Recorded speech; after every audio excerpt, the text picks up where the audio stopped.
Mesdames et messieurs, bon après-midi et bienvenue à cette nouvelle livraison de votre rendez-vous hebdomadaire, le rendez-vous des entrepreneurs, votre émission essentiellement dédiée à l'entrepreneuriat.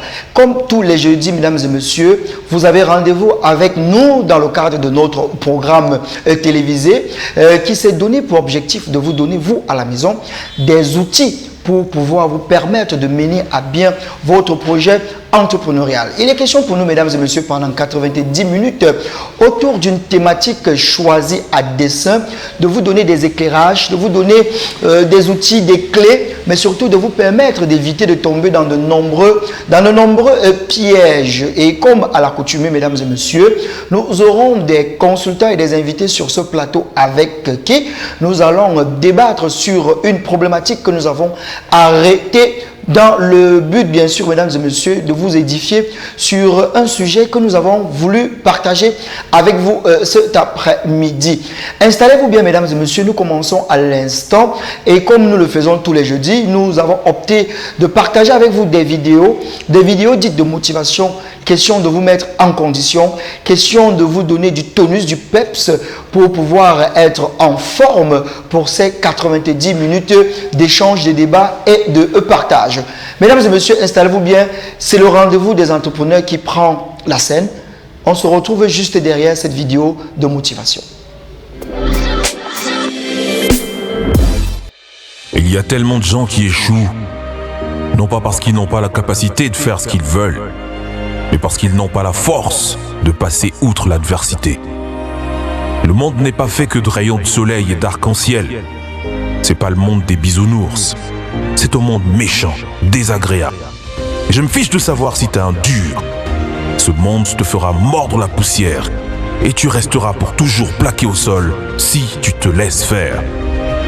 Personne ne va te frapper aussi fort que la vie. Mais ce qui compte n'est pas si tu frappes fort, mais plutôt la force avec laquelle tu es capable d'encaisser et continuer à avancer. C'est cela qui compte. Combien tu peux encaisser et continuer à avancer, hein? Maintenant, si tu sais ce que tu vaux, bouge-toi et à toi de saisir ce qui t'est dû. Mais tu dois être prêt à encaisser les coups. Tu connaîtras des échecs. Quand les jours seront sombres, tu auras envie de t'asseoir et d'attendre un rayon de soleil. Mais tu peux plus attendre. La seule façon de t'en sortir est d'aller de l'avant, de faire face à tes peurs, de devenir ta propre lumière. Quelle est ta raison de vivre? Qu'est-ce qui te motive? Qu'est-ce qui te pousse? Qu'est-ce qui te fait aller de l'avant? Si cette chose est au fond de toi, si personne n'a besoin de t'appeler, si personne n'a besoin de te pousser, si personne n'a besoin de te récompenser, si personne n'a besoin de te donner quoi que ce soit, si tu es motivé et autodiscipliné, tout ce que tu veux, tu peux l'avoir, tu peux l'être et tu peux le faire. Prends-toi en main, assume la responsabilité de ta vie. Ne cherche pas d'excuses, ne blâme pas d'autres personnes ou d'autres choses. Contrôle ton ego, gère ce qui se passe dans ta bulle, le bon comme le mauvais. Responsabilise-toi vis-à-vis de tes erreurs, tes lacunes, tes problèmes. Et enfin, responsabilise-toi vis-à-vis des solutions qui te permettront de résoudre ces problèmes. Assume ta mission, prends en charge ton travail, ton équipe, ton avenir et ta vie. Et mène-toi à la victoire. Tu peux réaliser ton rêve, il faut que tu aies un plan d'action, que tu sois borné, que tu suives ton projet et que tu coopères avec le système, que tu aies une mission et surtout que tu n'abandonnes jamais, que tu sois créatif, implacable et que tu continues à te battre encore et encore et encore. Il en va de ta responsabilité personnelle pour que ça se réalise. C'est difficile, c'est vraiment difficile, mais la facilité n'est pas une option. Et quand la vie te met à terre, redresse-toi, tiens-toi droit et dis ce n'est pas fini tant que tu n'as pas gagné.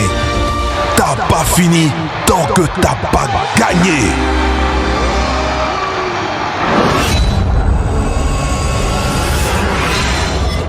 De retour sur le plateau du rendez-vous des entrepreneurs, mesdames et messieurs, nous sommes très heureux de vous savoir nombreux tous les jeudis lorsqu'il est 17h en direct sur MyTV Channel.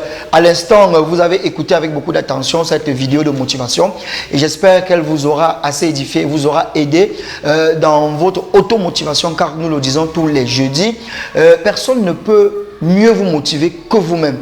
Personne ne peut vous donner la force que vous-même. Alors vous avez beau écouter, vous avez beau assister, vous avez beau participer à des séances de formation, de renforcement des capacités, de coaching et autres. Mais si vous-même, vous ne puisez pas en vous, si vous-même, vous ne faites pas montre des capacités mentales fortes, toutes ces formations-là ne serviront à rien. Vous êtes d'abord votre premier coach, vous êtes votre premier formateur, vous êtes votre premier moteur. Donc, mesdames et messieurs, vous devez être gonflé à bloc parce que l'entrepreneuriat n'est pas un exercice facile. L'entrepreneuriat n'est pas une activité évidente. L'entrepreneuriat également, comme toutes les autres activités, a ses côtés positifs et a aussi beaucoup de côtés négatifs. Et cet après-midi, mesdames et messieurs, nous avons choisi de parler d'un aspect très important dans le processus entrepreneurial. Ça fait partie des actions post-création d'entreprise. Lorsque vous avez créé une entreprise et lorsqu'elle est déjà en activité, à un moment donné, il faut marquer un temps d'arrêt. Il faut marquer un temps d'arrêt pour procéder à ce que les experts appellent l'évaluation. C'est quoi l'évaluation? Qui évalue une entreprise? Comment est-ce qu'on évalue une entreprise? Quels sont les types d'évaluation de l'entreprise? Mais surtout, quels sont les buts et finalités de l'évaluation de l'entreprise? Voilà un peu, mesdames et messieurs, quelques problématiques, quelques éléments, quelques pistes de réflexion que nous allons mener tout au long de cette émission. Vous l'avez si bien compris, aujourd'hui nous parlons de l'évaluation, notamment les erreurs que vous faites lorsqu'il faut évaluer votre entreprise, mais surtout ce qu'il faut éviter de faire. Et tout à l'heure, en compagnie de notre expert Guy Tala, il va rentrer en détail, en profondeur sur ce que c'est que l'évaluation, sur les différents aspects, les différents contours de l'évaluation, mais également l'importance et l'impact de l'évaluation sur la viabilité, mais surtout sur la vitalité d'une entreprise. Et dans cette émission également, nous avons la chance d'avoir un invité de marque, on va le dire ainsi, quelqu'un qui est rompu à l'entrepreneuriat, qui a choisi l'entrepreneuriat comme sa vie, il a fait de l'entrepreneuriat sa vie et il a un gros projet, un très grand projet qui vise à aider les startups, les jeunes entrepreneurs et même les grosses boîtes qui sont déjà engagées depuis de nombreuses années. Tout à l'heure, il sera sur le plateau du rendez-vous des entrepreneurs et il va également se prêter au jeu de notre débat du jour. Larissa Boykao également sera des nôtres tout au long de cette émission. Et n'oubliez pas, l'émission est interactive et en troisième partie de l'émission, l'antenne sera libre et on pourra répondre à vos différentes préoccupations que vous aurez bien sûr préalablement envoyées à travers le numéro de téléphone qui va s'afficher tout à l'heure au bas de l'écran. Vous pourrez poser vos différentes questions, proposer également vos observations et vos suggestions. Je rappelle, cet après-midi, nous parlons de l'évaluation. À l'instant, mesdames et messieurs, si vous le voulez bien à la maison, nous prenons l'intervention de Larissa sur le sujet. C'est quoi l'évaluation? Quelles sont les modalités de l'évaluation? Comment on évalue? Qui évalue? L'avis de notre experte Larissa Boykao et on se retrouve juste derrière.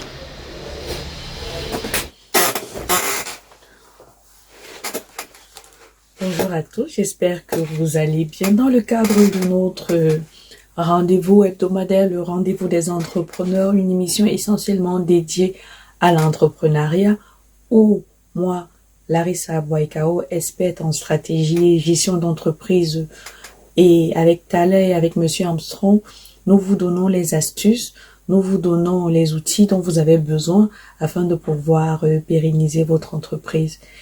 L'émission d'aujourd'hui, nous allons parler des erreurs que le jeune entrepreneur fait pour l'évaluation de son entreprise. Et j'ai choisi ce sujet parce que il est important toujours de savoir où l'on va.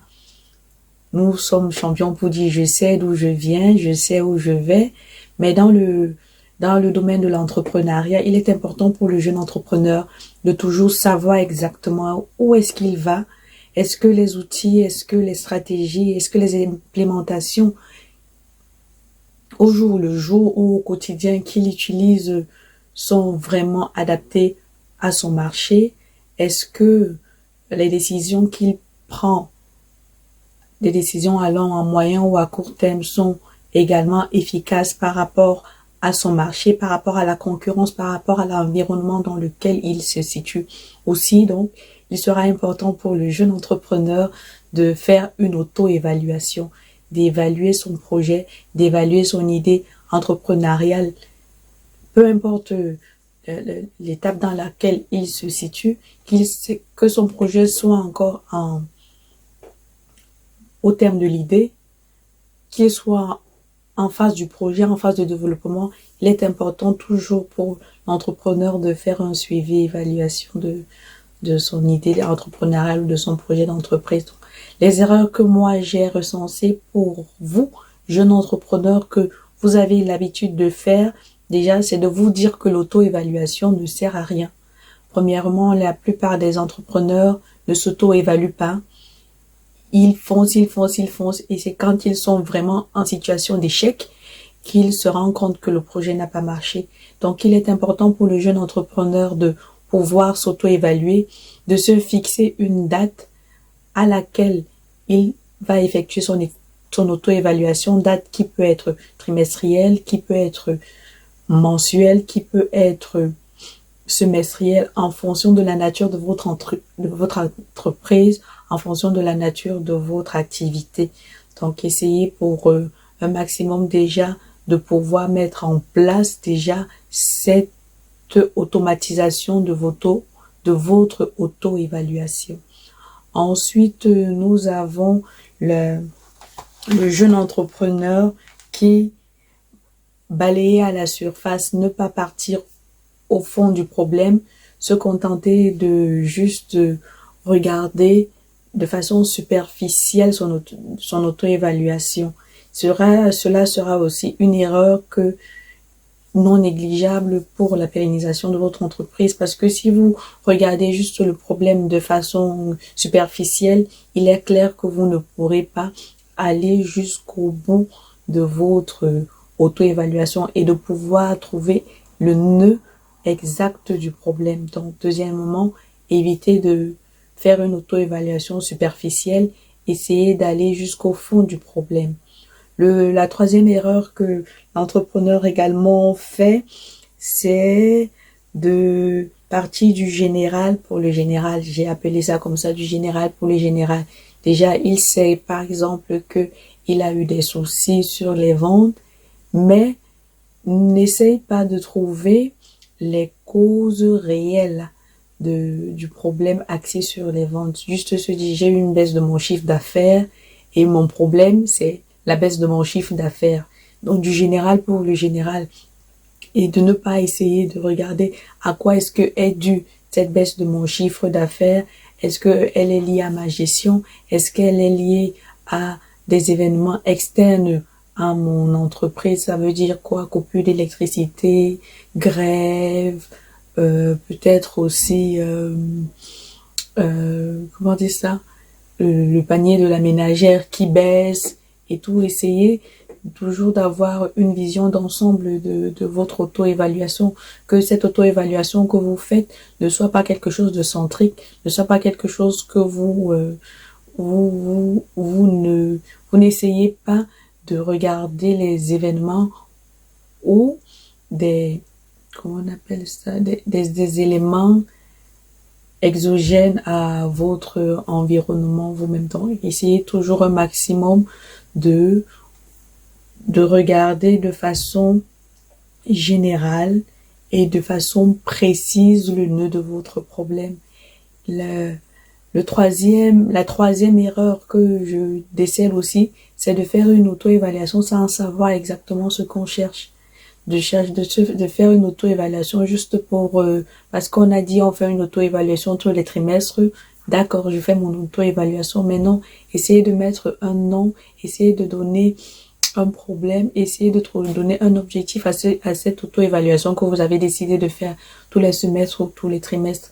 Par exemple, si vous dites même que les ventes, vous allez faire votre auto-évaluation par rapport à vos ventes, cela reste toujours quelque chose de trop superflu, de trop général. Il faut toujours essayer de préciser les ventes pour quel produit, les ventes de quel secteur, les ventes par rapport à quelle activité, les ventes par rapport à quel objectif que je m'étais fixé. Je me fais une auto-évaluation parce que je m'étais dit en amont, je vais vendre 1000 paires de chaussures pour les trimestres à venir. Donc, nous sommes au terme du trimestre. Est-ce que j'ai pu vendre mes 1000 chaussures? Disons non, je n'ai pas pu vendre les 1000 chaussures. Ou oui, j'ai pu vendre les 1000 chaussures. Qu'est-ce qui m'a permis de vendre ces 1000 chaussures?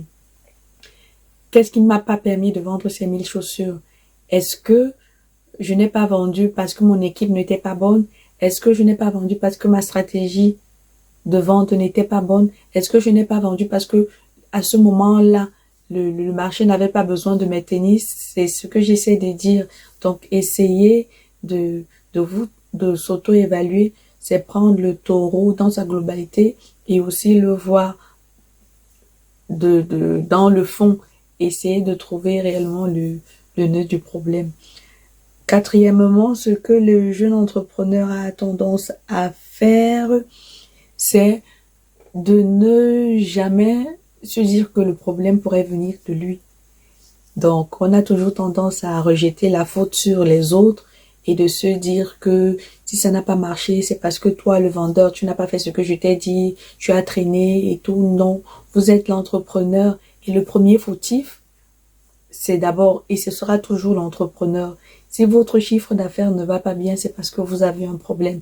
Vous, le chef, le dirigeant de l'entreprise. Si vos employés sont pas concentrés, ils ne respectent pas les temps, les échéances et tout, c'est parce que l'entrepreneur, c'est parce que l'homme qui est à la tête a un souci. Soit il est peut-être absorbé par autre chose, soit il a mal délégué, soit à un certain moment, il a laissé faire. Donc, essayez toujours de regarder d'abord sur vous-même avant de mettre la faute sur les autres. Qu'est-ce que moi, l'entrepreneur, je n'ai pas fait pour que mon chiffre d'affaires ne marche pas? Qu'est-ce que moi, l'entrepreneur, je n'ai pas fait pour que au niveau de mes employés, ils ne suivent pas le pas? Qu'est-ce que moi, l'entrepreneur, je dois faire pour que tout cela aille mieux et que mon entreprise recommence à faire un bon chiffre d'affaires? Nous notons également que le jeune entrepreneur, hormis le fait de ne pas prendre l'auto-évaluation au sérieux, ne fait pas une collecte de données. Ça veut dire quoi? Tout au long de la mise en place de ses objectifs, il doit avoir son bloc-notes dans lequel, au quotidien, il note l'évolution, il note les ventes, il note qui fait quoi, comment, quand, l'évolution de son produit, qui aime ci, qui n'aime pas ci, mais non. Généralement, on n'a pas tendance à faire ça. On ne prend pas des notes, on ne collecte pas les données. Il est important pour le jeune entrepreneur de collecter les données au quotidien parce que avec ces données-là, il pourra en fin de mois ou en fin de semestre faire ce qu'on appelle une statistique, avoir des statistiques, savoir que peut-être mon produit sort mieux le lundi, il sort pas mieux les week-ends, il se comporte comme ça, de telle heure à telle heure, on note telle évolution. Il est important pour le jeune entrepreneur, même que ce soit pour celui-là qui vend des habits, qui vend des chaussures, qui vend des aliments, de la nourriture, de pouvoir collecter ces données. De savoir que dans le centre, voilà ce que tel aime consommer, à partir de telle heure, voilà. Là, lorsque vous allez constater qu'il y a un problème ou que vous allez avoir une moyenne statistique, cette moyenne-là pourra vous dire avec affirmation que de lundi à mercredi, j'ai des clients qui aiment consommer léger. J'aime des clients qui aiment les salades. J'aime des clients qui aiment la viande à partir de 18 heures. J'ai des clients qui aiment plutôt s'habiller léger. J'ai des clients qui aiment ceci. Donc là même, au niveau même de la commande, au niveau même du ravitaillement, vous allez savoir, ça va vous éviter des gestes ou des dépenses superflues. Donc essayez de collecter des données de votre activité au quotidien. Observez comment vos salariés, votre produit se comporte sur le marché, va vous permettre d'éviter des gestes superflus. J'ai également noté J'ai également noté que généralement, on a tendance à dire ça sort comme ça sort, nous permettre d'éviter des gestes superflus. J'ai également noté que généralement, on a tendance à dire ça sort comme ça sort, ne pas avoir des conclusions. Vous avez eu à faire votre auto-évaluation, mais après cette auto-évaluation, quelle est votre conclusion? Quelle est la stratégie que vous avez mise en place? Est-ce que lorsque vous avez dit que bon, mon chiffre d'affaires n'augmente pas parce que un X travaille bien, est-ce que vous avez décidé soit de changer la personne? Est-ce que vous avez décidé de travailler avec cette personne-là sur ces points qui ne marchent pas? Est-ce que vous avez décidé de prendre une décision juste au pif?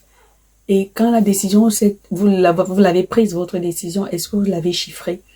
Parce que ce qui est sûr, en tant qu'entrepreneur, quand quelque chose ne va pas et qu'il faut changer forcément, il faut chiffrer parce que l'argent va sortir. Vous allez mettre en place une nouvelle stratégie et cette stratégie-là, elle va vous apporter un coût. Est-ce que vous avez essayé de chiffrer cela? Est-ce que vous avez eu à voir plusieurs solutions et à chiffrer et à voir la solution qui sera optimale, c'est-à-dire efficace pour vous dans le temps, efficace dans vos ressources? Vous avez les ressources qui vous permettront de réaliser cette conclusion-là. Donc, je vous remercie déjà pour l'écoute que vous avez donnée. N'hésitez pas à poser vos questions et aussi regardez bien si vous faites ces erreurs-là. Est-ce que vous prenez l'auto-évaluation pour quelque chose de pas adapté pour vous? Est-ce que vous partez du général pour le général? Est-ce que vous êtes toujours celui-là qui critiquait les autres et non vous critiquez vous-même? Est-ce que lorsque vous prenez en compte tout ce qui ne va pas dans votre entreprise, vous trouvez la solution? Est-ce que vous essayez de chiffrer cette solution-là? Donc, essayez au maximum de voir dans les erreurs que nous avons citées, celles que vous faites, et essayez de les améliorer. N'hésitez pas à nous suivre sur MyTV Channel, à nous suivre sur nos différents réseaux sociaux. Moi, sur ma page Facebook, Larissa Boyekao, et nous sommes ouverts à vous suivre dans votre projet entrepreneurial. N'hésitez pas à poser nous des questions, écrivez-nous et nous serons toujours ravis de vous répondre. Merci. Sur ce, je vous dis à la semaine prochaine. Bonne journée. Bonjour chers téléspectateurs sur le plateau du rendez-vous des entrepreneurs. Nous avons planté le décor à l'instant. Vous écoutiez Larissa Boyekao qui s'exprimait sur la problématique du jour avec bien sûr la complicité de la réalisation. Nous allons la voir au bas du petit écran. Je rappelle, cet après-midi, nous avons choisi de parler de l'évaluation, l'auto-évaluation déjà de l'entrepreneur, mais aussi l'évaluation de l'entreprise. Il ne faut pas attendre d'être déjà au bord de la faillite pour penser à évaluer son entreprise. L'évaluation est un moment important dans la vitalité d'une entreprise, mais également dans sa viabilité. C'est la raison pour laquelle nous avons voulu parler de ce sujet cet après-midi, car lorsqu'on essaye de voir les causes qui expliquent les échecs de certaines entreprises, il y a cette question de l'évaluation. Et cet après-midi, mesdames et messieurs, comme à l'accoutumée, je ne suis pas seul pour débattre sur le sujet. Je suis très bien entouré, vous avez constaté tout à l'heure. Déjà à ma droite, c'est notre consultant habituel. Il est des nôtres tous les jeudis, 17h, 18h30. Il s'agit bien sûr de monsieur Guitala qu'on ne présente plus. Guitala, bonsoir et bienvenue sur le plateau du rendez-vous des entrepreneurs. Bonsoir monsieur Armstrong, bonsoir chers téléspectateurs qui nous regardent à la maison. Nous sommes encore ravis d'être avec pour développer une nouvelle thématique. Donc nous demandons juste, n'est-ce pas, de bien prendre place à la maison afin, n'est-ce pas, de nous écouter. Voilà, il a très bien dit, installez-vous confortablement car la thématique en vaut son pesant d'or. C'est une thématique très technique mais très importante. Donc soyez très attentifs. Alors à la réalisation, si on peut avoir le thème au bas du petit écran. Le temps pour moi de demander une fois de plus à M. Guitala. Alors, cette thématique, l'opportunité de la mettre en débat cet après-midi, Monsieur Guitala, est-ce que c'est une thématique vraiment pertinente pour l'entrepreneur? Monsieur Armstrong, déjà, vous savez bien que nos thématiques sont, n'est-ce pas, nous tenons aussi compte de la situation de terrain. Absolument. Parce que nous sommes beaucoup plus des praticiens, nous sommes sur le terrain. Donc, le but de cette thématique est, n'est-ce pas, d'édifier les entrepreneurs qui se lancent, n'est-ce pas, dans les projets, bien dans les activités et qui laisse tout sans contrôle, sans aucun suivi et se lève simplement un matin, se décide d'évaluer sans toutefois avoir mis sur pied au démarrage, c'est-à-dire à la phase de conception, n'est-ce pas, du projet ou de l'activité, n'est-ce pas, des différents éléments qui lui permettront plus tard, n'est-ce pas, de procéder à cette évaluation. Donc c'est pour ça qu'il est question aujourd'hui d'essayer d'aborder cela parce que nous constatons que beaucoup d'entreprises, beaucoup de projets n'arrivent pas à bout, n'est-ce pas, à cause du fait que beaucoup, n'est-ce pas, d'entrepreneurs qui se lancent veulent évaluer, n'est-ce pas, le projet à un moment donné sans toutefois avoir au préalable pris la peine de mettre sur pied les différents éléments fondamentaux, n'est-ce pas, et fondamentaux pour l'évaluation. Très bien. Alors, il s'appelle Guitala, il est avec nous tous les jeudis, c'est notre consultant permanent. Comme il le disait tout à l'heure, soyez très attentifs. Tout à l'heure, il va rentrer dans les développements. Et à ma gauche cet après-midi, c'est avec beaucoup de plaisir que je l'accueille sur le plateau. C'est également un jeune très engagé et très actif dans le mouvement entrepreneurial. Il est le promoteur de Boosting Africa. Il nous dira tout à l'heure ce que c'est que Boosting Africa. Il s'appelle Patrick Ndo. Il est des nôtres cet après-midi. Bonsoir et bienvenue sur le plateau du Rendez-vous des entrepreneurs. Bonsoir Armstrong. Bonsoir à notre expert Guy et bonsoir aux millions de téléspectateurs qui nous suivent cet après-midi. Alors, comme je le disais tout à l'heure, vous êtes promoteur de Boosting Africa et aussi vous organisez un concept que vous avez dénommé Camp de l'entrepreneuriat jeune, Startup Party, qui est rendu déjà à sa 4e édition, c'est bien ça? Tout à fait. Voilà. Alors, avant de rentrer dans nos échanges, est-ce qu'en un mot, on peut savoir déjà, Boosting Africa, il s'agit de quoi Boosting Africa? Oui, Boosting Africa, c'est une entreprise installée à Yaoundé, ouais, qui à la fois est un incubateur, un accélérateur et également une pépinière d'entreprise. Ouais. Donc, voilà un peu de quoi est-ce que Boosting Africa est constitué. Et chaque année, nous organisons ce que nous appelons le camp de l'entrepreneur jeune, les Startup Party, une plateforme de rencontre où nous permettons à 100 jeunes entrepreneurs venus des 10 régions de créer, n'est-ce pas, du réseautage, du networking, s'impacter, n'est-ce pas, mutuellement, partager, n'est-ce pas, des expériences, parce que le constat est tel que les jeunes entrepreneurs aujourd'hui évoluent dans un milieu véritablement très, très hostile, où les grosses boîtes veulent absolument manger, si je peux dire ça comme ça, les petites boîtes. Il est donc important pour les jeunes entrepreneurs, les startups, les petites et moyennes entreprises et les très petites entreprises de favoriser, n'est-ce pas, un écosystème qui promeut, n'est-ce pas, des collaborations. Voilà. Des collaborations, c'est le seul moyen qui puisse permettre véritablement à de jeunes entreprises de survivre dans cet environnement véritablement très hostile. Cet après-midi, nous parlons de l'évaluation. En tant que chef d'entreprise, en tant qu'entrepreneur, je pense que c'est un moment fort de la vie d'une entreprise. Tout à fait. Je pense que c'est le commun, n'est-ce pas, des entrepreneurs, du moins tous ceux-là qui savent clairement où est-ce qu'ils vont.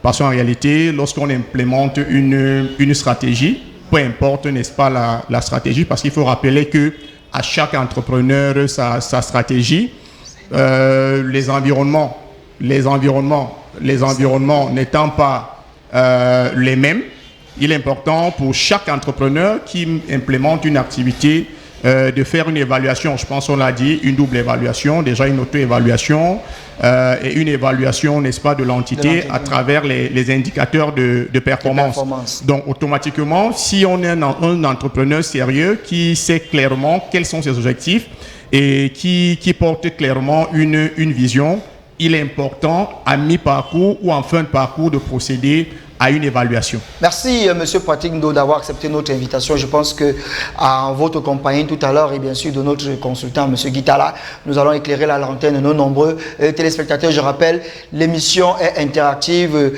Vous avez le contact au bas de l'écran. Vous pouvez d'ores et déjà nous envoyer vos questions, vos préoccupations, mais également vos contributions. Alors, je me tourne vers Monsieur Guitala. Alors, Monsieur Guitala, avant de commencer, on va procéder comme à l'école.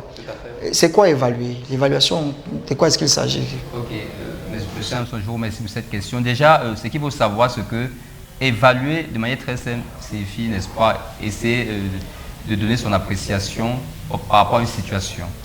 Ça, c'est ça, évaluer. Absolument. De manière très simple. Donc, dans le cadre, n'est-ce pas, des projets d'entreprise, déjà, évaluer une entreprise, consiste simplement, n'est-ce pas, à vérifier jusqu'à quel niveau les objectifs fixés ont été atteints, en tenant compte du déroulement du projet, du Samson. Voilà. La définition étant faite, les clarifications conceptuelles, il était important déjà de planter le décor en sachant de quoi il s'agit. Ma première question véritable maintenant, c'est de savoir, alors, Monsieur Patrick Ndo parlait tout à l'heure d'une double évaluation, l'auto-évaluation et l'évaluation de l'entité. C'est bien ça, dans le processus d'évaluation. Mais je voulais savoir, qui évalue? On évalue quoi concrètement, monsieur? Bon, déjà, si nous restons dans le cadre, n'est-ce pas, du projet d'entreprise, déjà, parce que même si nous évaluons l'entreprise, avant que l'entreprise, n'est-ce pas, ne puisse exercer normalement, puisse fonctionner, elle a été issue d'un projet. Absolument. Donc, lorsqu'on parle de l'évaluation, déjà, il est question d'essayer de vérifier si tout ce qui a été, n'est-ce pas, prévu dans le cahier de charge, bien dans le business plan, n'est-ce pas, est en train, a été atteint. Et l'évaluation aussi, ici, est telle que nous allons juste rentrer pour permettre aux entrepreneurs de bien nous comprendre. Nous allons juste rester, n'est-ce pas, à l'évaluation, n'est-ce pas, de l'entreprise du point de vue projet initial. Parce que l'entreprise est tout issu du projet. Donc, pour ne pas trop aller tirer de long à large. Oui. Donc déjà, pour ce qui est de cette évaluation-là, elle consiste tout simplement, comme je l'ai dit tantôt, à essayer de vérifier si tous les objectifs fixés ont été atteints.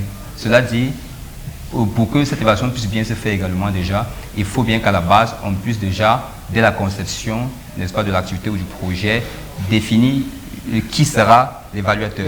C'est très important. Ça, c'est des erreurs que beaucoup d'entrepreneurs, n'est-ce pas, commettent. C'est le jour de l'évaluation qui cherche un évaluateur. Or, en temps, l'évaluateur doit être connu, qu'il soit interne ou externe, n'est-ce pas, à l'entreprise ou au projet, il doit être connu à la base. Et aussi le coût de l'évaluation doit aussi être, n'est-ce pas, défini dès la conception, n'est-ce pas, du projet ou n'est-ce pas, ou dès la mise sur pied de l'activité qui sera évaluée plus tard. Absolument. Donc c'est aussi ça. En même temps aussi, pour ce qui est de l'évaluation toujours, il y a également les critères d'évaluation qui doivent être définis à la base, parce que ça c'est aussi une erreur que d'autres commettent.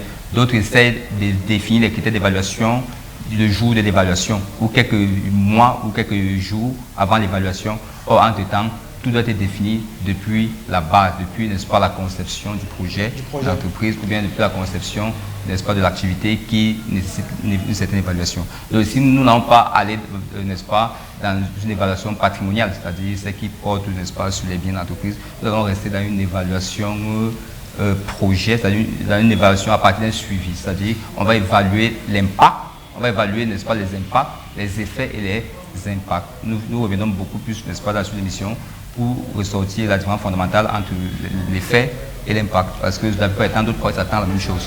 Voilà, monsieur Guitala, vous l'avez compris, reste focus sur l'évaluation de l'entité. Mais j'ai la chance d'avoir un entrepreneur au quotidien, qui est au quotidien avec moi. Et avec lui, peut-être, je vais évoquer l'autre aspect, qui est celui de l'auto-évaluation. Alors, monsieur Patrick Ndo, quelle est la place de l'auto-évaluation dans la vitalité de l'entreprise? Vous qui êtes entrepreneur, est-ce que vous vous auto-évaluez vous-même ou alors il y a une tierce personne qui doit le faire? Ça revient toujours à ma question de savoir qui évalue. Oui, c'est la question, je vais dire, vaut véritablement son pesant d'or. Déjà, avant de rentrer le plein pied, il faut dire que lorsque vous implémentez, lorsque vous êtes encore dans la phase projet, c'est-à-dire que lorsque vous portez, n'est-ce pas, un projet d'entreprise, vous devez être à mesure de faire votre auto-évaluation. Parce que l'entrepreneuriat aujourd'hui, ce n'est pas un fait de mode. Absolument. On ne peut pas se lever du jour au lendemain et dire qu'on est entrepreneur. C'est vrai, nous tous on a des idées, chacun parmi nous a des idées. Et il y a quelqu'un qui faisait savoir que les idées sont la matière première de toute création de richesse. Mais ce dont nous évoquons en termes d'auto-évaluation, c'est justement ce que beaucoup refusent au départ d'admettre, mais qui a des conséquences plus tard. Parce que, rassurez-vous, comme mon copanéliste Guy l'évoquait tantôt, il faut être clair. Lorsqu'on porte un projet, il faut savoir s'évaluer. Un entrepreneur, c'est quelqu'un qui est appelé à faire face à pas mal de challenges. C'est quelqu'un qui est appelé à faire c'est-à-dire que c'est quelqu'un qui devrait avoir pas mal de compétences. C'est-à-dire qu'en lui, pour être en mesure de manager le projet dont il est appelé à implémenter. Alors, il est important de se poser les vraies questions. Est-ce que je suis quelqu'un qui écoute? Est-ce que j'ai des aptitudes managériales? Est-ce que j'ai la compétence nécessaire pour pouvoir distiller un message une fois que j'aurai implémenté mon entreprise? Est-ce que je suis efficient? Est-ce que je développe des attitudes ou des aptitudes allant dans le sens, n'est-ce pas, de promouvoir une entité qui veut naître et qui ne voudrait pas mourir? Donc, je pense que c'est le premier plan et malheureusement, les jeunes entrepreneurs aujourd'hui, il suffit qu'on ait une idée et parfois on est poussé par un ami ou la famille. On se dit, bon voilà, on va formaliser une entité sans au préalable avoir fait son auto-évaluation. Parce qu'une fois qu'on fait son auto-évaluation, on peut toujours demeurer porteur de projet ou alors directeur ou PDG comme on veut, mais tout en ayant la capacité de se dire, je n'ai pas encore, parce que l'entrepreneur apprend tous les jours, je n'ai pas encore les aptitudes nécessaires d'un manager. Par conséquent, je peux demeurer directeur général de ma boîte et recruter un manager. Mais généralement, comme tout le monde aime s'appeler directeur général, CEO et tout le reste là, on saute vraisemblablement cette étape. Maintenant, lorsque l'entreprise est implémentée, je pense que là aussi, le manager en exercice devrait continuer à s'auto-évaluer. Est-ce que je suis écouté par mes collaborateurs? Est-ce qu'à un moment donné, la vision que je porte est véritablement suivie par mes collaborateurs?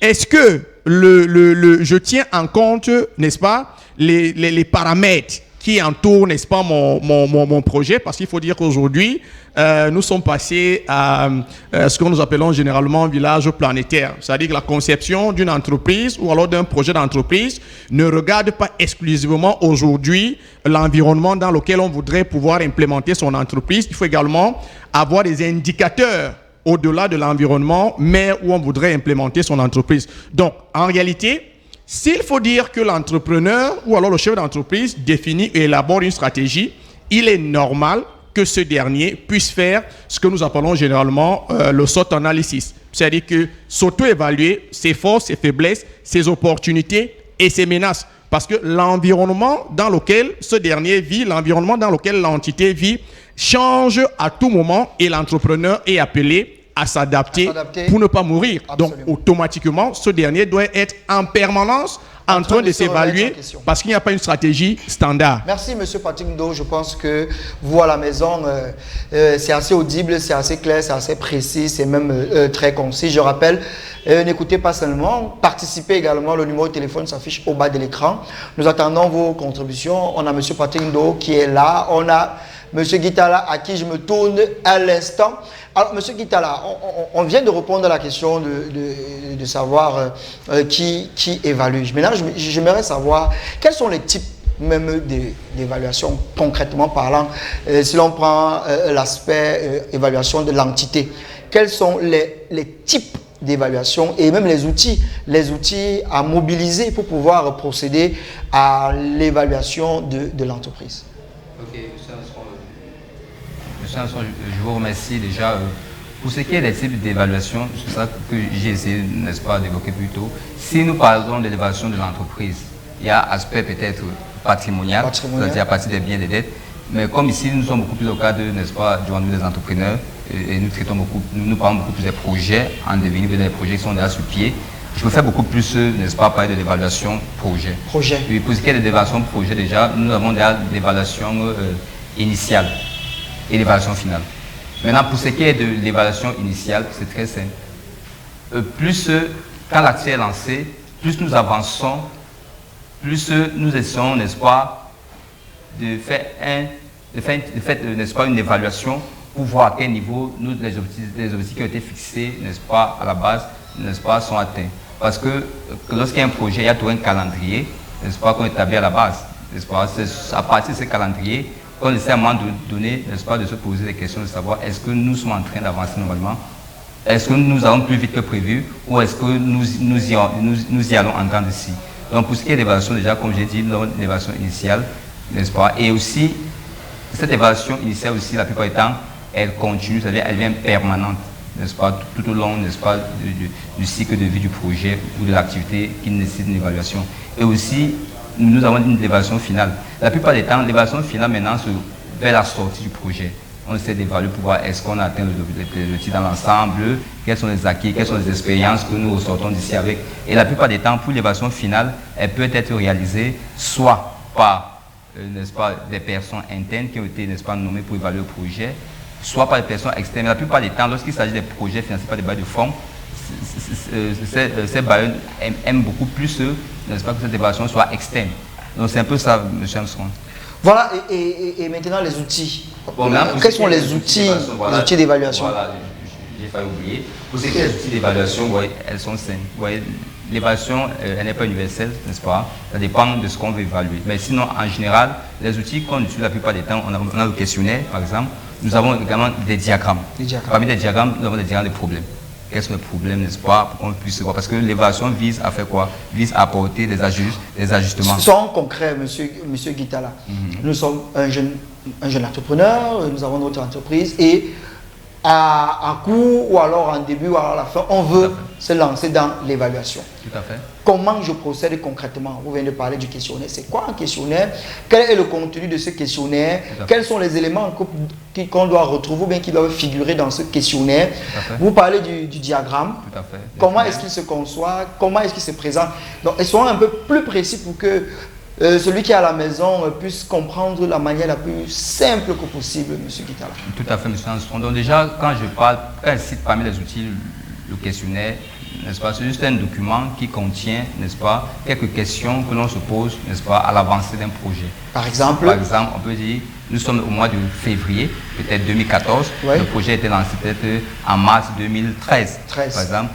Par rapport au coût qu'on avait, au budget qu'on avait prévu, n'est-ce pas, pour le projet qui a peut-être une durée de 5 ans, quelle est déjà la quote-part qui a été épuisée? Est-ce que cette quote-part qui a été épuisée a permis d'atteindre les objectifs proportionnels? Parce qu'on sait que le budget aussi est tel que, à la fin du projet, on doit se rassurer que tous les objectifs, tous les postes de dépenses n'est-ce pas, consommé leur partie des ressources, n'est-ce pas, qui a été budgétisée. Aussi, est-ce que tous les acteurs, n'est-ce pas, qui sont inclus dans le projet, est-ce qu'ils travaillent comme, n'est-ce pas,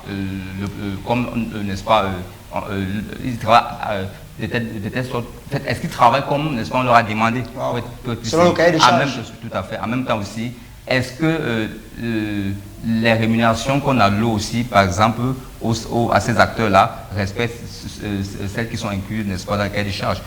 En même temps aussi, est-ce que le porteur du projet, n'est-ce pas, ou bien est-ce que le maître du projet ou le directeur du projet, peu importe, est-ce que lui-même en question contribue, n'est-ce pas, à la bonne avancée du projet, n'est-ce pas? En même temps, ça c'est quelques questions, donc il y en a pas qui peuvent figurer dans le questionnaire. Tout à fait. Est-ce que à ce niveau-ci, est-ce qu'on peut dire que nous sommes en train, n'est-ce pas, d'évoluer normalement? Parce qu'il faut maintenant qu'à partir de là, on essaie de s'accorder pour voir comment continuer. Parce que l'évaluation, beaucoup plus vise à corriger les dérapages, déjà, voir un peu. Ça évite à corriger les dérapages. Et aussi, ça évite qu'à la fin du projet, on se retrouve, n'est-ce pas, à une situation où on ne peut plus rentrer en arrière. Donc c'est pour ça qu'on le fait. Beaucoup d'entrepreneurs, la plupart du temps, se jettent à l'eau. Et c'est à l'arrivée qu'ils essaient de voir ce qu'ils ont foutu pendant tout ce temps et il n'y a plus moyen. C'est fait très tard. Peut-être d'autres ont injecté des capitaux qui ne pourront plus jamais récupérer. Maintenant, le diagramme.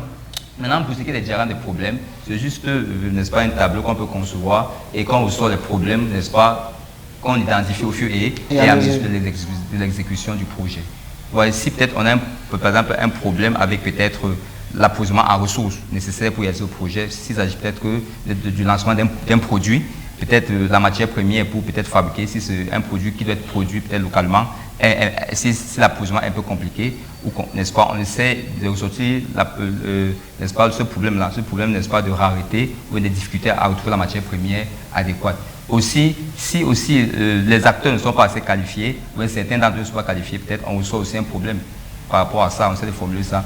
Au fur et à mesure qu'on identifie les problèmes, ça fait en sorte que lors de l'évaluation, l'évaluateur puisse facilement, n'est-ce pas, recommander pour que cette situation-là puisse être, n'est-ce pas, améliorée. C'est pour ça, c'est en même temps aussi pour ça que pour qu'une évaluation projet soit efficace, il faut en même temps qu'il y ait un suivi. Parce que le suivi constitue l'intrant, c'est-à-dire l'élément source, la ressource principale de l'évaluation. Et le suivi, évaluation dont vous faites mention à l'instant, qui est en charge de cela? Qui le fait? Est-ce que c'est une personne interne? Est-ce que c'est le porteur de projet? Ou alors il faut faire appel à une tierce personne qui est peut-être en marge de l'entreprise? Bon, déjà, pour ce qui est du suivi et l'évaluation, déjà, la plupart du temps, ça dépend peut-être n'est-ce pas, des personnes qui ont les ressources pour financer le projet. Oui. Vous voyez, si un entrepreneur se lance à lui seul, il peut choisir que parmi son personnel, que quelqu'un le fait, ou bien lui-même s'il a la capacité ou l'expérience, n'est-ce pas, il peut se charger lui-même. En même temps, lorsqu'il s'agit de projets financés par les bailleurs de fonds européens, tout le reste là, ils aiment beaucoup plus que, n'est-ce pas, les l'évaluateur soit externe. C'est pour ça que ce sont les cabinets de fonds. Les cabinets. Ok, très bien. Mesdames et messieurs, vous êtes en direct de MyTV Channel. L'émission, c'est le rendez-vous des entrepreneurs. Nous sommes là tous les jeudis, lorsqu'il est 17h jusqu'à 18h20. Le rendez-vous des entrepreneurs, c'est votre programme socio-éducatif qui est dédié essentiellement à l'entrepreneuriat. Cet après-midi, nous parlons de l'évaluation. L'auto-évaluation est ici l'évaluation de l'entreprise. Ce qu'il faut faire, mais aussi ce qu'il faut éviter de faire. Alors, monsieur Patrick Ndo, vous avez écouté attentivement monsieur Guy Tala à l'instant. Il a formulé quelques éléments, quelques outils pour l'évaluation. Il a notamment parlé d'un questionnaire, il a également parlé d'un diagramme. Alors, est-ce que ce sont les outils que vous, en tant qu'entrepreneur, vous utilisez au quotidien, ou alors au-delà de ces outils, il y en a d'autres? Comment est-ce que vous procédez? Oui, déjà, vous avez posé la question tout à l'heure à M. Guy. Je pense qu'il a parlé de diagramme, mais pour ceux-là qui nous suivent, vous pouvez chacun peut formuler un diagramme, mais déjà, il y a le diagramme de ground. Le diagramme de ground, vous allez peut-être sur la toile, vous tapez le diagramme de ground, ou alors vous tapez juste le dashboard stratégique et opérationnel. C'est-à-dire que c'est la boussole, n'est-ce pas, de tout projet. C'est des éléments qui vous permettent d'avoir rapidement un calendrier projet. C'est ce qu'on appelle aussi généralement la planification stratégique. Et opérationnelle. C'est très important, n'est-ce pas, de le savoir. Maintenant, s'il faut revenir également à ce que monsieur Guy a évoqué, s'agissant de l'évaluation, le meilleur élément en termes de... Parce qu'on ne peut pas parler d'évaluation sans suivi.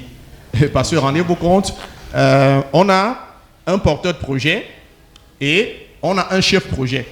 Parce que là, il faut bien comprendre. On a un porteur de projet et on a un chef projet. Le chef projet, c'est le maestro, c'est celui-là qui a la baguette, c'est celui-là qui est chargé, n'est-ce pas, de mettre à contribution toutes les ressources nécessaires pour pouvoir atteindre l'objectif, n'est-ce pas, qu'on s'est fixé. Donc, c'est important de le dire. Alors, moi, généralement, comment est-ce que j'évalue? Moi, j'évalue beaucoup plus en termes de suivi. C'est le suivi, moi, qui me permet d'évaluer. Et après avoir fait ce que j'appelle le job description, ce que les anglo-saxons appellent le job description, ce que nous appelons cahier de charge, je m'attelle, n'est-ce pas, à bien expliquer, parce que lorsqu'on est déjà dans un projet d'ensemble, on est dans la délégation. Et là, on se pose la question devrait être comment est-ce qu'on délègue donc efficacement pour que toutes les ressources nécessaires dont j'ai citées au départ se mettent à contribution en ayant la même vision, l'enthousiasme et la même énergie. C'est très important de le savoir. Alors, qu'est-ce que moi je fais en interne? Ce que je fais en interne, c'est que j'explique clairement la tâche, parce que généralement, il ne suffit pas de dire à tel, toi tu es chargé, n'est-ce pas, de la collecte des données. Non. Il faut clairement expliquer à quoi est-ce que la collecte des données va nous aider en entreprise. Lorsque j'ai fini d'expliquer clairement, n'est-ce pas, la tâche, je montre l'importance de la tâche. Parce qu'en réalité, si je dis à quelqu'un, écoute, si je dis à un collaborateur, écoute, va à la poste centrale, tu vas arriver chez un prestataire pour récupérer de l'argent, c'est un exemple pour bien comprendre. Si je ne dis pas à ce dernier que cet argent-là servira non seulement à asseoir les charges de l'entité et à vous payer, il sera davantage plus stimulé et il sera davantage plus sérieux. C'est-à-dire qu'à aller récupérer rapidement cet argent parce que j'ai pris la peine de lui expliquer l'importance, n'est-ce pas, de la tâche. La troisième des choses que je fais, c'est que je suis la tâche. Ça veut dire que pendant que je demande à X ou à Y de faire quelque chose, j'appelle parce qu'on a parfois des contraintes de terrain, c'est-à-dire que des intempéries, de l'embouteillage, un accident, un coup de fil qui change toute orientation. Donc, au bout de 10-15 minutes, j'appelle mon collaborateur. Comment ça se passe? Tu es à quel niveau? Est-ce que tu as rencontré M. Armstrong? Qu'en est-il? Non, écoutez, monsieur, je suis encore à la salle d'attente. La secrétaire m'a demandé d'attendre. Je dis, OK, dans les 10 minutes, bien vouloir me faire un feedback. Ça veut dire, je suis en train de suivre la tâche. Et par la suite, lorsque c'est fait, j'évalue maintenant la tâche. Quand je parle d'évaluation, ça veut dire, lorsque mon collaborateur, n'est-ce pas, revient, il est censé me dire tout ce qu'il a rencontré comme problème pour que nous puissions à l'avenir anticiper ou alors pallier simplement lorsque l'occasion nous sera à nouveau donnée pour effectuer une tâche X ou Y. Donc voilà clairement les éléments que moi j'utilise, c'est-à-dire qu'en interne, parce que c'est aussi le défaut des entrepreneurs aujourd'hui, lorsqu'on a demandé à X de faire Y, c'est après 2 jours qu'on se rappelle que, bon, tiens, Christian, je t'ai demandé de faire ci, où est-ce que tu en es? Et rassurez-vous, lorsque nous sommes dans un dashboard stratégique et opérationnel, 24 heures de perdu, c'est énorme. Absolument. Donc, ça veut dire, celui-là qui est chef projet, celui-là qui a la baguette de l'implémentation et de la mise en synergie des énergies, doit être à mesure de pratiquer ces 4 éléments dont je viens de citer. Ça veut dire expliquer clairement la tâche, comme je l'ai dit, l'importance, suivre la tâche, et évaluer la tâche. Ça permet, n'est-ce pas, à l'entrepreneur de respecter efficacement son dashboard parce que chaque collaborateur, chaque ressource est appelée à faire ce qu'on appelle un rapport. Et ce n'est pas lorsque les gens viendront vous faire un rapport, les collaborateurs viendront vous faire un rapport en 3 mois que vous allez chercher à ajuster parce que le marché, lui, n'attend pas, les concurrents, et ils n'attendent pas parce que c'est un secteur tellement dynamique, changeant et concurrentiel. Merci, Monsieur Patrick Ndo. C'était un régal de l'avoir sur le plateau. Alors, Monsieur Guitala, à la suite de Monsieur Patrick Ndo, est-ce qu'il y a des éléments que vous pouvez ajouter à la suite de sa prise de parole? Je vous ai vu très attentif tout à l'heure. Ok, je vous remercie. Déjà, n'est-ce pas, je dis à Monsieur Patrick que le suivi et l'évaluation, ouais, c'est un peu différent. Parce que, imaginez-vous, peut-être votre structure aujourd'hui n'est pas peut-être très grande, vous puissiez sur vous-même. Imaginez-vous quand vous aurez assez de ressources, vous aurez dans d'autres structures, donc vous devez suivre. Vous ne pouvez plus faire ce que vous dites. C'est pour ça que l'évaluation vient maintenant essayer de vérifier. Est-ce que tout ce que vous avez mis suivi, comme n'est-ce pas vous définissez là, c'est exactement comment ça se passe au suivi, est-ce que tout cela a été respecté par par ceux à qui vous avez confié ces différentes tâches-là? Parce qu'il y a souvent ce qu'on appelle en management la notion de sens de responsabilité. C'est-à-dire, à chaque niveau, on met un responsable et on lui fait confiance. Ça fait, on fait ce qu'on appelle des délégations, comme on a dit, on délègue à celui-ci et on associe des personnes avec qui on va travailler. Maintenant, ce n'est pas facile, Monsieur Patrick, d'évaluer votre entreprise tous les jours. C'est ça donc en gestion ou dans les rouages de l'entreprise, on préfère fixer un calendrier d'évaluation. Soit vous le faites trimestriellement si vous voulez vraiment contrôler votre structure. Absolument. Soit vous le faites peut-être semestriellement, même mensuellement ou même journalier, c'est compliqué. Donc déjà, et l'évaluation est telle que quoi? À un moment donné, ça peut être une tierce personne extra votre structure qui va évaluer, mais en se référant au cahier de charge ou au document index que vous avez établi, n'est-ce pas, et qui explique que ce que tout le monde doit faire. Ça peut être de manière de procédure, quoi. Donc, ça passe, une évaluation externe possible de son appréciation. Vous dit, vous avez mis un cahier de charge, vous faites un cahier de charge, vous avez défini, pardon, vous avez mis des gens pour travailler et aussi voir comment ils ont travaillé, parce qu'un homme d'affaires avéré n'est jamais là.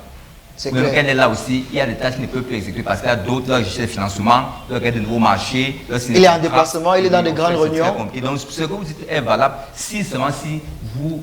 La taille de l'entreprise n'est pas grande. Et aussi, si vous ne voulez pas peut-être aller plus loin, parce que si vous voulez aller plus loin, vous allez chaque fois être dehors, puis chez les partenariats et tout le reste, du coup, ça fait en sorte que cela ne puisse plus être fait comme vous le disiez tantôt. Merci, M. Guitala. Vous êtes nombreux à la maison à nous regarder attentivement. On a M. Nkili Yannick qui nous dit « Je suis à l'école, je vous écoute attentivement ». Bonsoir à toi, Yannick Nkili, et merci d'être à l'écoute. Et je m'adresse à tous ceux qui regardent l'émission à l'instant, comme M. Yannick Nkili. Participez, vous pouvez participer à l'émission, la ligne est ouverte. Posez vos questions, vos préoccupations. Envoyez-nous vos messages. Si vous avez une question à l'endroit de M. Patrick Ndo ou alors une question à l'endroit de M. Guitala. Je rappelle, cet après-midi, nous parlons d'un élément très important dans la vitalité et la viabilité d'une entreprise, celle relative à l'évaluation. M. Patrick Ndo a mis un point d'orgue sur l'auto-évaluation, l'évaluation de l'entrepreneur lui-même, en posant une série de questions, des préalables, même des conditions qui garantissent même la réussite d'une entreprise. Parce qu'on l'a dit dans les émissions précédentes, la réussite d'une entreprise est également liée à l'état d'esprit de l'entrepreneur. M. Patrick Ndo, si je peux vous relancer là-dessus. Tout à fait, c'est capital. Ouais. C'est-à-dire que c'est véritablement capital parce que il est important de le mentionner. L'entrepreneur devrait être à mesure, n'est-ce pas, de s'auto-évaluer avant l'implémentation et pendant l'implémentation, n'est-ce pas, de son projet. Généralement, je l'ai dit, hein, c'est ce qui cause la perte ou alors, comment est-ce que je vais dire ça, la fermeture ou alors le manque de prospérité de pas mal d'idées parfois ingénieuses. Mais comme on a le sentiment, comme je l'ai dit, parce que parfois dans notre contexte, on veut se faire appeler entrepreneur sans avoir eu à s'auto-questionner sur les préalables. Une fois qu'on est honnête envers soi-même, à 100%, on peut être honnête envers ses collaborateurs et porter son projet jusqu'au bout. Merci, Monsieur Patrick Ndo. Alors, Monsieur Guitala, on va sortir sur le sujet des outils. Tout à l'heure, vous avez mentionné le questionnaire. Vous avez parlé également d'un diagramme. Alors, dans les propos de Larissa en début d'émission, elle a parlé comment est-ce qu'elle appelait ça, et collecte de données. Et tout à l'heure, vous également, vous l'avez évoqué.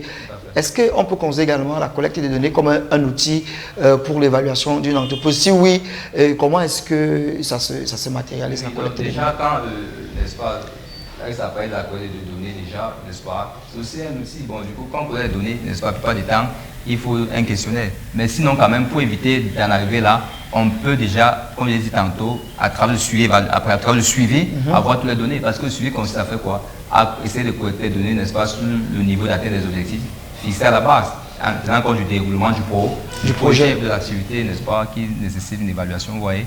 Donc aussi, mais pour ce qui est d'accord des données déjà, comme je l'ai dit tantôt, tout part de la conception du projet. Tout se définit à la base. La personne qui ne définit pas doit échouer. L'échec peut facilement l'attraper s'il ne s'ajuste pas rapidement. Parce que lorsqu'on lance un projet, lorsqu'on conçoit, on met sur pied tous ces outils-là et aussi en matière de collecte des données, on définit. Ici, on ne peut pas définir de manière universelle, monsieur, ça dépend des projets pour utiliser des projets. Ouais, un peu. Et aussi, ça dépend aussi des bailleurs de fonds. Il y a souvent des bailleurs de fonds aussi qui imposent certains. Un peu. Vous gardez la parole, monsieur Guitala. Sûrement, vous l'avez évoqué, mais je voudrais qu'on insiste là-dessus pour mieux édifier et éclairer nos téléspectateurs qui sont à la maison. Je rappelle, continuez de nous envoyer vos messages. Dans 5 minutes, l'antenne sera libre et les panélistes sur le plateau pourront répondre à vos préoccupations. Alors, monsieur Guitala, à quel moment on évalue? C'est-à-dire, ceux qui sont à la maison, qui sont chefs d'entreprise, quels conseils leur donnez-vous sur le timing? Ils évaluent à quel moment? Quel est le meilleur moment indiqué? Est-ce qu'il y a même un moment indiqué pour évaluer l'entreprise? Donc déjà, monsieur Anson, ce que je vais dire ici, n'est-ce pas, à tous les entrepreneurs, c'est que il n'y a pas un moment réellement indiqué, mais sinon, avec la pratique professionnelle quand même, nous conseillons, n'est-ce pas, à chaque porteur de projet, n'est-ce pas, dont l'exécution est en cours, n'est-ce pas, d'essayer d'évaluer son projet même au plus minimum chaque semestre, minimum chaque 6 mois. Parce que ça aussi un coût, l'évaluation décide un coût, n'est-ce pas? Parce que l'évaluateur peut être externe, même s'il est interne, dans tous les cas, on budgétise ça. Donc tous les 6 mois, c'est bon. Maintenant, pour ce qui est des micro-projets, vous pouvez le faire par trimestre. Absolument. Vu qu'aussi, il n'y a pas assez de travail. Mais pour ce qui est, n'est-ce pas, des grands projets, c'est-à-dire dont le coût est un peu considérable, il faut le faire par semestre. C'est-à-dire vous faites première évaluation au premier semestre. 6 mois après, vous faites une autre évaluation en fin d'année. Même ce projet sur 5 ans, ça fait en sorte qu'en fin d'année, vous essayez de voir si les recommandations formulées, ou si les éléments que vous avez détectés, n'est-ce pas, ou si la non-atteinte de certains objectifs, ou l'atteinte partielle des objectifs, n'est-ce pas, qui étaient fixés pour l'année, n'est-ce pas, tel que vous l'avez essayé, n'est-ce pas, à travers cette évaluation des 6 mois écoulés. Ce sera tel qu'avec cette évaluation, pardon, vous pouvez facilement voir si 6 mois après, c'est-à-dire au cours du second semestre jusqu'en fin d'année, si, n'est-ce pas, les choses se sont améliorées. Même chose aussi pour les porteurs micro-projets. Comme vous évaluez par trimestre, ça vous permet de voir est-ce qu'à la fin du trimestre suivant, ce qu'on avait détecté, n'est-ce pas, au cours du trimestre précédent, a été ou pas amélioré, cette situation a été ou pas améliorée. Merci. Donc, du coup, c'est pour éviter les dérapages, Merci, les dérapages, n'est-ce pas, de fin de projet. En une minute, M. Patrick Ndo, est-ce que vous corroborez les explications de M. Guita là, tous les 6 mois ou alors chaque jour, comme vous l'avez semblé indiquer? Non, je ne vais pas le contredire. Je pense que nous sommes ici pour édifier. Et il a pris un exemple pour dire que la pratique professionnelle, et à l'entame de son propos, il disait qu'il n'y a pas un moment indiqué pour évaluer. Parce qu'en réalité... Quel est votre timing, M. Patrick? Le timing... En tant qu'entrepreneur, à Boosting Africa, oui. Mon timing d'évaluation? Mon timing d'évaluation, lui, il est hebdomadaire. C'est-à-dire que chaque semaine, c'est-à-dire qu'en début et en fin de semaine, j'ai une réunion sur les objectifs à atteindre.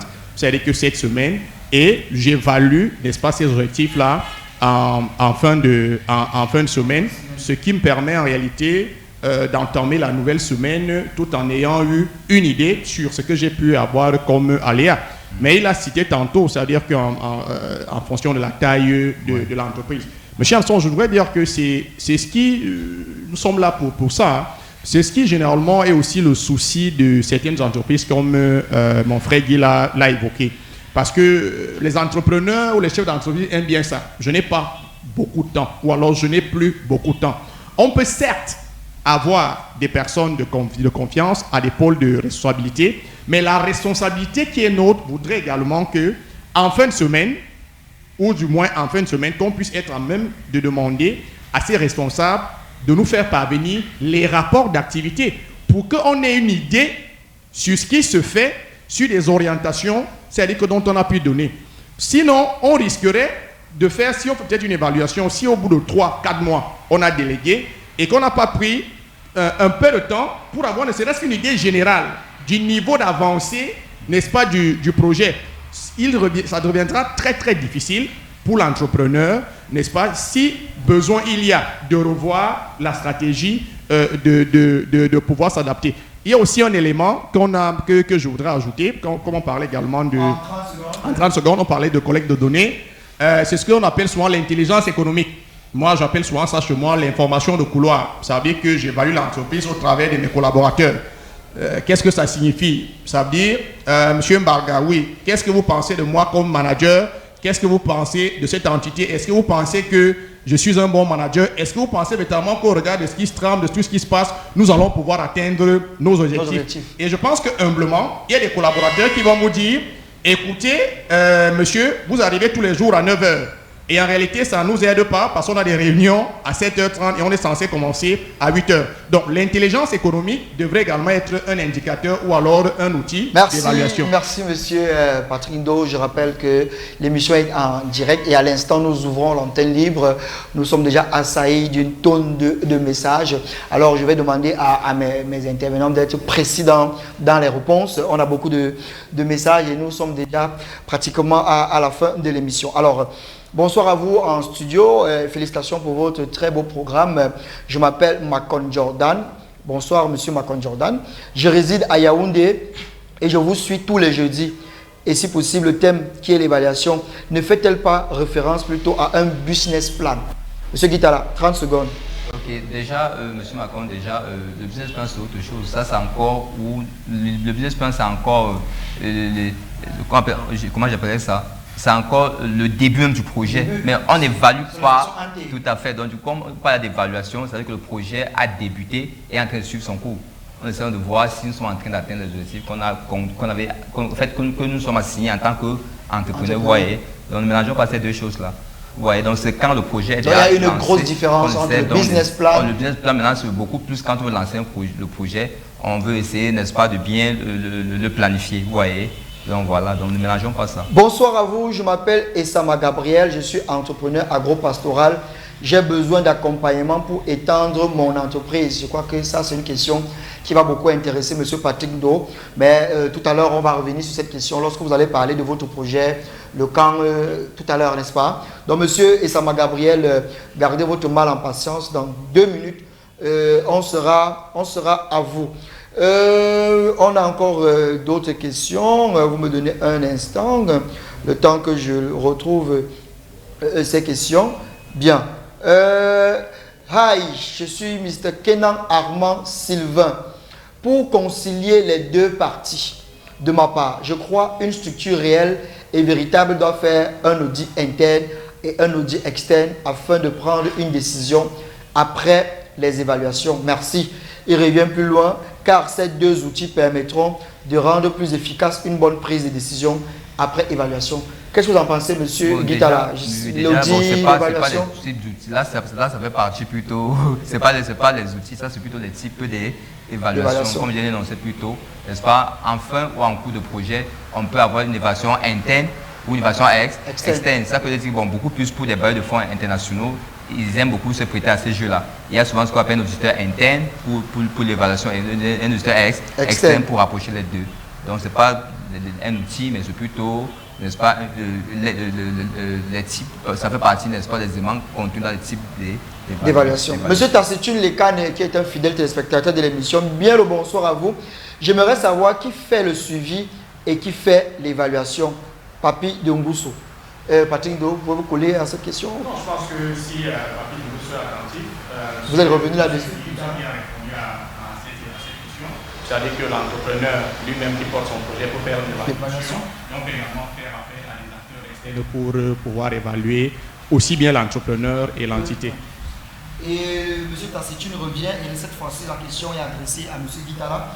Monsieur Guitala, si une entreprise est grande, comment donc procédera une évaluation concrète et précise, puisque vous dites qu'il est difficile?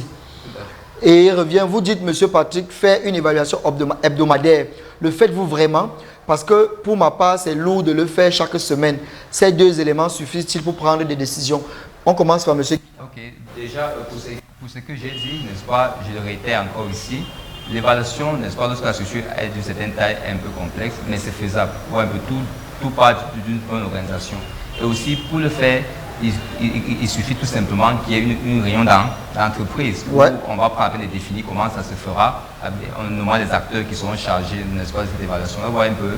Donc, si ça est structuré avec le conseil d'administration, il suffit simplement qu'on essaie n'est-ce pas, de faire une réunion du conseil d'administration et là-bas on met toutes les bases, n'est-ce pas, pour cette évaluation, en prenant soin de la période, n'est-ce pas, à laquelle ces évaluations seront réalisées au fur et à mesure. Mais il est bien possible d'évaluer une entreprise qui a une grosse taille. Mais les grands projets là, n'est-ce pas, internationaux sont évalués constamment par des cabinets, aussi par des personnes internes. Monsieur Patrick Ndo, vous évaluez hebdomadairement vraiment? Oui. C'est monsieur Tassi qui le demande. Oui, avant de le dire, il faut préciser que l'évaluation hebdomadaire va, n'est-ce pas, à la suite d'une démarche stratégique choisie. Ouais. Ça veut dire qu'une fois que je prépare mon entité, je ne voudrais pas être loin, n'est-ce pas, de mon entité. J'essaie de ménager au maximum, c'est-à-dire que mon programme, pour prendre la température, c'est-à-dire que de mon entité, des orientations et des objectifs qu'on se fixe. C'est vrai, si je l'ai dit, il n'y a pas une méthode standard, mais la mienne est hebdomadaire, c'est ce qui me permet véritablement d'anticiper aux besoins et de pouvoir à ajuster très rapidement. 2 minutes encore pour les questions avant la conclusion de l'émission. On a Suzanne Diani Carole qui nous regarde à l'instant. On lui dit bonsoir et merci d'être des nôtres, Suzanne. Après combien d'années peut-on faire l'évaluation de son entreprise? Je crois qu'on a déjà répondu à cette question, mais peut-être elle nous prend en cours. Pour Suzanne, déjà, nous avons dit ici qu'il n'y a pas une période fixe. Mais déjà, est-ce qu'à la base, lorsque vous lancez votre projet d'entreprise, lorsque vous avez débuté, est-ce que vous avez prévu l'évaluation? Est-ce que vous avez prévu les coûts, l'évaluateur interne ou externe ou un peu? Dans tous les cas, même si vous ne l'avez pas fait, on peut toujours essayer, n'est-ce pas, de faire une évaluation sommaire et maintenant commencer à faire une évaluation continue. Mais sinon, il n'y a pas un pays où ça dépend. Il y a aussi souvent des évaluations inopinées. On peut même planifier 6 mois, mais après 4 mois, le porteur du projet dit je veux qu'il y ait une évaluation. Donc il ne faut pas attendre de nombreuses années pour évaluer. Si des dérapages, il peut aussi dire allons-y, laissons les 3-6 mois prévus, allons-y de manière. Les questions pleuvent, il reste 1 minute et après on va fermer. En interne, comme le disait l'expert comptable, le manuel de procédure, mais il faut un auditeur interne pour mieux rassurer l'usage du manuel. Cependant, il peut avoir des mails ou des connivences en interne ou même des flexibilités dont, sauf les outils externes, peuvent mieux régler. Sinon, je crois que l'évaluation hebdomadaire est bien possible. Il suffit juste de fixer les objectifs et de les faire suivre hiérarchiquement. C'est M. Patrick Ndo qui sera content de l'entendre. Ça fait plaisir de savoir que nous sommes suivis et que d'aucuns peuvent essayer cette astuce. N'oublions pas que pour ce qui est de l'évaluation hebdomadaire, ne nous méprenons pas, nous n'évaluons pas simplement les personnes internes. Ouais. Il arrive souvent qu'il y a des projets où on déploie sur le terrain, même hors de la ville, pour aller travailler tout pour la même structure. Comment est-ce qu'on les évalue hebdomadairement? C'est compliqué, vous voyez, c'est ça pour une période pour essayer de collecter véritablement les informations. Et il nous reste exactement 5 minutes. 5 minutes à la chers téléspectateurs. Monsieur Macron revient et il dit merci pour cette distinction. C'est lui qui voulait savoir s'il y a une connivence entre business plan et... Et déjà, s'il peut aussi ajouter, pour ce qui est, n'est-ce pas, du moyen de procédure, sachez bien que à travers le suivi, celui qui cherche de suivre, n'est-ce pas, le projet, va n'est-ce pas, se baser sur cette manuel de procédure-là pour essayer de rendre compte lors de l'évaluation. On va prendre la dernière question, celle de M. Yann Nkili. J'aimerais savoir si oui, y a-t-il une différence entre un business plan et la conception d'un projet? Bon, M. Guitala, en 30 secondes, après M. Patrick. Déjà, nous savons que la conception d'un projet, n'est-ce pas, se boucle par le business plan qui apporte de sortie et qui permet de lancer son projet. Voyez un peu. Donc quand on conçoit un projet, c'est là où on monte un business plan. Donc c'est pendant la conception du projet, oui. Tout à fait. Et c'est l'outil. Oui, si vous pouvez ajouter un élément.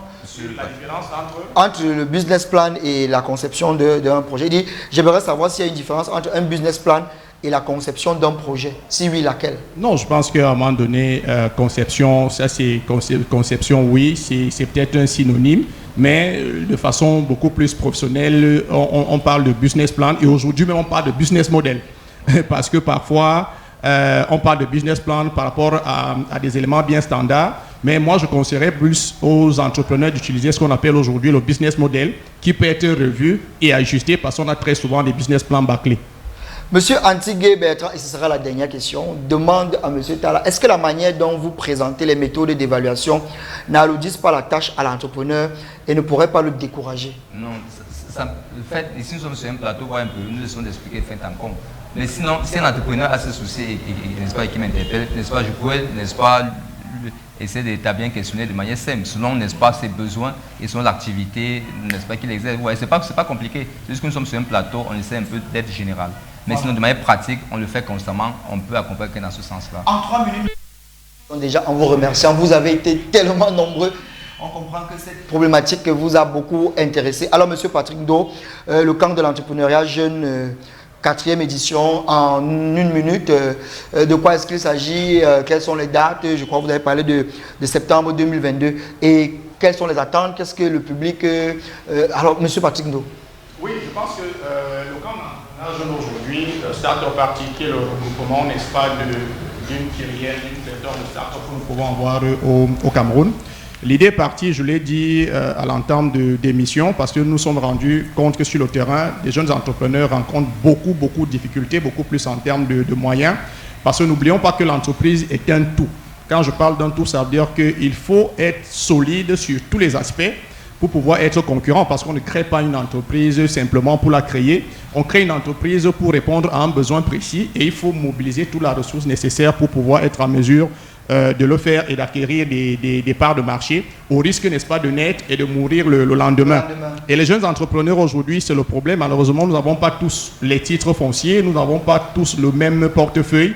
Et on a trouvé cette solution idoine pour sortir de cet aspect lié à l'argent, parce qu'on s'est dit aujourd'hui, si nous sommes conscients du fait que l'argent est un blocage, mais nous sommes également conscients que la compétence dont dispose chaque jeune entrepreneur peut servir à l'autre. Si on procède par un échange de services, je suis, Monsieur Guy, tantôt est expert comptable, mais je ne suis pas sûr qu'il est graphiste ou alors il est un expert du digital. Alors si je peux avoir Monsieur Guy dans mon entité, en qualité, n'est-ce pas, d'expert comptable, et lui donner en retour, n'est-ce pas, mes services en marketing digital, c'est une façon pour nous aujourd'hui de pallier à ce souci argent. C'est pourquoi nous avons mis sur pied le camp de l'entrepreneuriat jeune Start-up Party qui réunit tous les ans, depuis 4 ans aujourd'hui, nous regroupons en fonction de nos moyens 100 jeunes entrepreneurs venus des 10 régions pendant 3 jours, logés dans un hôtel La Place. Jusqu'ici, nous avons... Alors, la prochaine édition, nous sommes tenus par les contrats. Oui, la prochaine édition, c'est en septembre 2022. À l'hôtel Le Quai d'Orsay à Simbor, parce que c'était un bootcamp. Nous les logeons, nous les accompagnons et nous permettons également aux bailleurs de fonds, aux détenteurs du pouvoir d'achat, à des partenaires financiers de les écouter au travers, n'est-ce pas, de ce que nous appelons les Pitch Hub Africa. Donc peut-être M. Armstrong pourra communiquer peut-être mon contact pour ceux-là qui voudront participer. Voilà. M. Essamaki disait qu'il est entrepreneur agropastoral, il a besoin d'un accompagnement. Est-ce que dans cet événement, il peut trouver réponse à sa question? Bien entendu, c'est pourquoi j'ai parlé des Pitch Hub Africa, parce que nous permettons aux entrepreneurs d'être face à des partenaires financiers, d'être face à des business angels qui ont suffisamment de moyens pour investir et agrandir, n'est-ce pas, les projets qui sont en conception et ceux-là qui sont déjà matérialisés. Les exemples sont légion. Nous sommes à 4 éditions. Je pense que nous avons largement fait nos preuves. Je vais supplier la réalisation de nous permettre de conclure l'émission en nous octroyant 2 minutes. Et je vous en prie, parce qu'il faut bien qu'on conclue l'émission. Alors, monsieur Patrick Ndo, comment est-ce qu'on fait pour entrer en contact avec vous? Il y a des entrepreneurs qui nous regardent, ils veulent participer, ils veulent bénéficier des avantages qu'offre cet événement. Comment est-ce qu'on fait? Est-ce qu'il y a un endroit où ils peuvent vous retrouver, un contact par exemple, alors sur les réseaux sociaux? Vous regardez la caméra et vous donnez exactement... Oui, le nom de la page c'est Start-up Party sur Facebook. Vous pouvez nous contacter à travers cette plateforme. Vous pouvez également nous contacter au 670 16 05 75. On reprend ça doucement. 670 oui. 16 05 75. Très bien. Vous pouvez nous contacter sur ces 2 plateformes. Et rassurez-vous, hein, on n'a pas de critères. Il suffit simplement d'être un entrepreneur ou alors un porteur de projet. Vous postulez. On a toute une organisation pour procéder, n'est-ce pas, au casting pour retenir les 100. Parce que c'est sur 3 jours, logé, nourri, accompagné gratuitement. Donc c'est très lourd. Et nous remercions déjà ceux-là qui nous accompagnent depuis 4 ans déjà. Merci M. Patrick Ndo. Comme événement d'utilité publique. Dans les prochaines émissions, je pense qu'on reviendra sur cet événement qui a lieu jusqu'en dans le temps. Tout à fait. On reviendra dessus. Merci déjà d'être passé sur notre plateau. C'est moi qui vous remercie. Voilà, en espérant que vous avez passé un très bon moment en notre compagnie. Tout ce qui concerne l'entrepreneuriat me passionne. Très bien. Alors, Monsieur Guittal, on va sortir. Vous avez quelques derniers éclaircissements sur... pour sortir. Pour sortir, n'est-ce pas, de l'émission, je dirais simplement que lorsqu'il faut évaluer, n'est-ce pas, votre projet, il faut au préalable avoir défini dans la phase de conception des indicateurs. Qu'est-ce qu'on appelle indicateurs? C'est juste, n'est-ce pas, des éléments clés et pertinents qui permettront à un moment donné, à travers l'évaluation, de se positionner et de dire oui, ici nous sommes arrivés où nous voulons arriver, non, ici nous ne sommes pas arrivés ou bien nous sommes en chemin. Et déjà, l'indicateur doit être défini de manière objective. Et un indicateur objectif, n'est-ce pas, requiert 5 critères très pertinents. Et ces critères-là, n'est-ce pas, forment ce qu'on appelle le SMART. Le SMART. Le S qui signifie spécifique, le M mesurable, le A accessible, le R raisonnable et le T temporel. Chers téléspectateurs, nous vous remercions d'avoir été des nôtres. Voilà, il a fait mon travail finalement, il a conclu pour moi et c'est l'occasion pour moi de vous remercier. Vous étiez tellement nombreux cet après-midi. Alors pour ceux qui nous ont vus pour la première fois, c'est tous les jeudis lorsqu'il est 17h jusqu'à 18h20.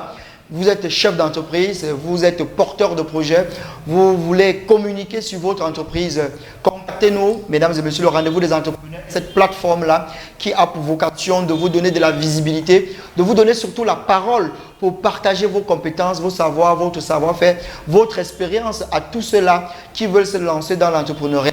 L'entrepreneuriat aujourd'hui est devenu un effet de mode, il est devenu quelque chose de banal. Pourtant, l'entrepreneuriat est une activité sérieuse qui a des règles, qui a un ensemble de modalités qu'il faut prendre en considération. Et si vous négligez ces éléments, comme l'évaluation dont nous avons parlé aujourd'hui, malheureusement, vous allez créer une entreprise et 2 jours après, vous allez devoir mettre la clé sous le paillasson. Merci d'avoir été des nôtres, mesdames et messieurs. Si vous avez raté l'émission, ne ratez pas la rediffusion samedi lorsqu'il sera 16h sur MyTV Channel. Vous pouvez également regarder l'émission en replay sur nos plateformes internet Larissa Boaekao sur YouTube et sur Facebook, Armstrong Lombardi et Yubayou Concept sur Facebook également et sur YouTube. Allez, quant à nous, nous vous donnons rendez-vous jeudi prochain lorsqu'il sera 17h. D'ici là, gardez le sourire. Merci.